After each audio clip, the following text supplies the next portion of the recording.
Ex-Bungie devs are speaking out about the terrible working environment in regards to the development of Marathon, with the title reading "Former Marathon Developer Speaks Out, Extremely Toxic and Humiliating." So apparently the end game behind Bungie's closed doors is being able to deal with upper management. The latest blow came from a former Bungie developer who worked on Marathon, known online as Spirited, who shared a comment about his experience on social media. On Sunday, Spirited posted on Blue Sky saying, "As a former Bungie employee who worked on Marathon, I feel for those that are still at the studio. Working with engineering/Marathon leadership was extremely toxic and humiliating." I'd love if they actually gave examples here.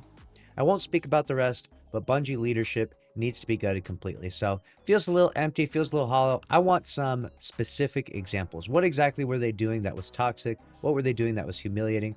Without those examples, it feels a little hollow to me, okay? Like I need to hear some deep, dark stories. If you don't know, we've heard some crazy stories about Bungie parties in the past. We've heard about Bungie doing moonings and cube crawls and all the craziest stuff. There's a lot of crazy things that happen behind closed doors at Bungie, so let's see what else they have to say.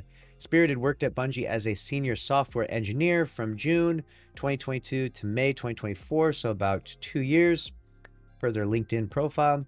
His comments shed more light on what appears to be a deeply troubled work environment. In his words, he described the daily reality of working under leadership as extremely toxic and humiliating, making it clear that the issues are not just about the project's direction, but about how the teams are treated on a personal level. Wow, very interesting.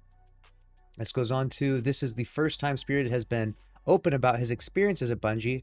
Last year, after the studio laid off more employees, he said he left Bungie because their leadership is the worst I've worked with. So he wasn't actually laid off, he just left during that time. That's pretty crazy.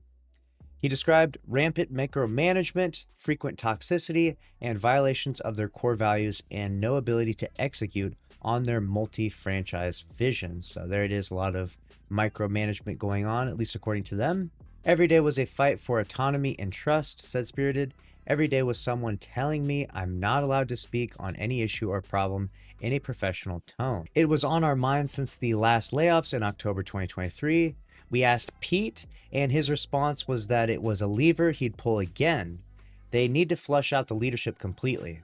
My team was excellent, but it felt like everything else prevented us from doing anything meaningful." Pete said, according to this individual, that he could pull the lever again. That's diabolical, all right? He also pointed out that repeated layoffs have only pushed the studio to rely more on contractors and even AI, making things even more difficult for the full-time staff. I could see how that could be complicated. "So when I hear that they laid off another round of my talented colleagues and friends, I feel angry. They're not at fault, they're not the ones who needed to be canned, and every round only strengthens their reliance on contractors and AI. No joke. Will the next Destiny 2 expansion be rendered in mid-journey? Only time will tell." He's not alone in speaking out.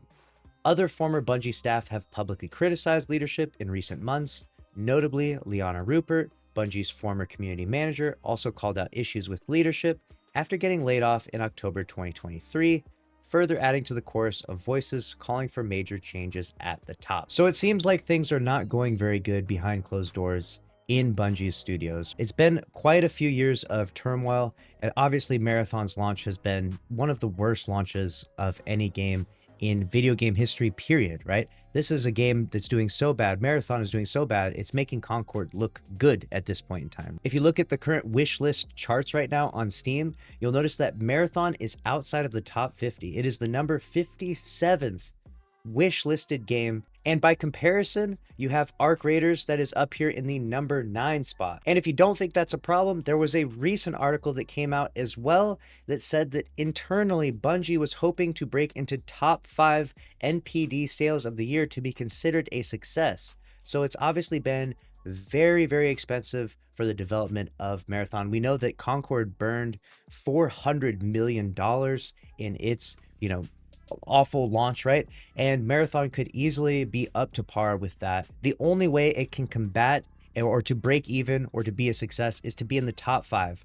And right now, not that the wish list charts are a perfect indicator of where its success will lie, but it's a good showing of like where things are going to land for this game. If this game were to launch now, it would be so far from top 5. It wouldn't be top 50. It probably wouldn't even be top 500 at this point in time. Things are only getting worse and worse for Marathon until very soon here, we will more than likely hear about a delay or potential cancellation of this game. I could easily see Bungie taking this game and saying, we're going to put it away indefinitely, especially after all of the art scandals, especially after everything that's happened.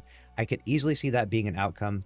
If they want to keep pushing forward with it, that's their choice, but they do so at their own demise. People keep pointing out within Bungie Studios that upper management needs to change, that the devs are doing their best and that the devs are okay.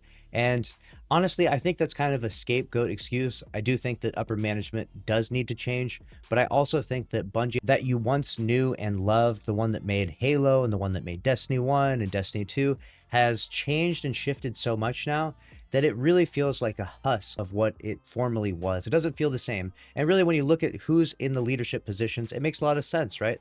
The ones who really pioneered and pushed the boundaries for Destiny 1 were Luke Smith, Mark Noseworthy, Christopher Barrett, and Joe Blackburn.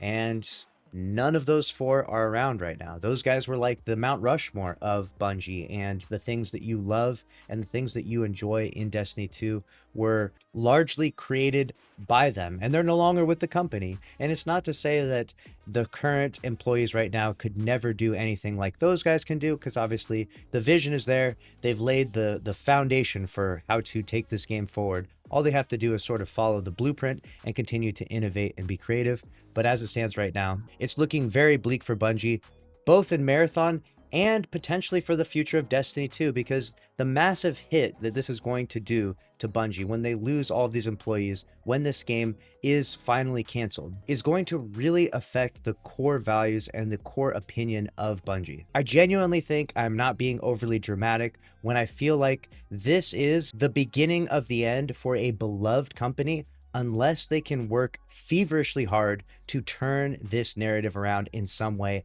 And truly, I don't even know how they would pull it off. They would have to do some radical changes. It would involve some people in upper management leaving, most notably Pete Parsons, because his name has been thrown around as being one of the worst for a long time, and many others as well. Maybe we will see something like that when Sony does take over inevitably, but only time will tell. And honestly, I'm just kind of scared for the future of Destiny at this point right now. 2 rounds of layoffs for Bungie, followed by a massive flop on Marathon. The future has never been darker for Bungie or for Destiny 2 by proxy. Let me know what you think about it down in the comment section below, and click on the screen here to watch another video from the channel. Thanks for watching. I'll see you in the next one. Later.